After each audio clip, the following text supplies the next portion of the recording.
Une arme peut servir à faire régner la paix, mais elle peut aussi déclencher un conflit.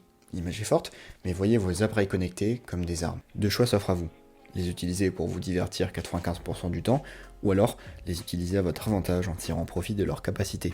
Écrire une lettre de motivation, gérer vos finances, planifier vos objectifs sur plusieurs semaines, ou encore vous informer sur ce qu'il se passe dans le monde. Le monde virtuel occupe une place majeure dans nos vies, et bien que ça puisse sembler fantastique, ce n'est qu'une illusion.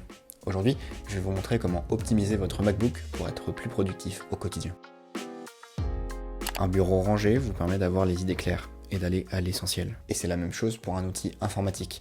Il est efficace s'il propose un écran d'accueil qui va à l'essentiel. Pour cela, rien de plus simple, supprimez toutes les applications qui sont source de distraction. Seules celles sur lesquelles vous travaillez doivent apparaître. Pour ma part, j'ai supprimé toutes les apps de base et laissé celles qui me permettent de créer du contenu. Ça m'a pris moins de 5 minutes et maintenant je sais ce que j'ai à faire dès que j'ouvre mon laptop. Ça y est, vous êtes posé au bureau, vous lancez votre ordinateur et c'est parti pour quelques heures de travail. Sauf qu'au bout de 20 minutes, vous recevez une notification de Pierre-Paul Jacques qui vous demande comment on s'organise pour le nouvel an prochain, alors qu'aujourd'hui c'est le 4 janvier et le nouvel an vient tout juste de passer. Votre concentration est alors réduite à 0 et pour que ça n'arrive plus, il vous suffit de supprimer toutes les notifications qui ne sont pas urgentes. Par exemple, j'ai tout bonnement supprimé les notifications de l'app Message sur mon Mac, parce que mon ordinateur est un outil de production.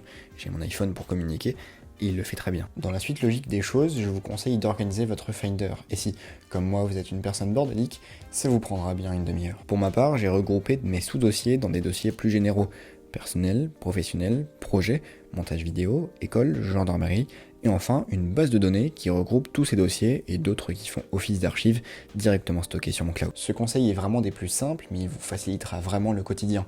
Une catégorie égale un dossier. Jamais je n'aurais cru penser cela un jour, mais je vous invite vraiment à utiliser l'intelligence artificielle. Alors, certainement pas pour faire votre travail à votre place, mais plutôt comme un conseiller. Alors pour ma part, je ne suis pas allé chercher l'IA la plus sophistiquée ou l'IA dernier cri, j'ai ChatGPT, l'IA la plus connue, et ça me convient parfaitement. Je l'utilise pour diverses choses, me créer un programme sportif adapté à ma condition physique, me conseiller sur une phrase d'une vidéo, un titre, ou encore un ordre de sortie. Et j'ai choisi celle-ci car son interface est épurée, ses réponses toujours satisfaisantes. Et surtout pour remplacer Siri. Il n'est clairement pas bon dans ce rôle d'assistant du quotidien. Alors j'ai activé le raccourci de ChatGPT dans ma barre de menu et ça me simplifie le quotidien.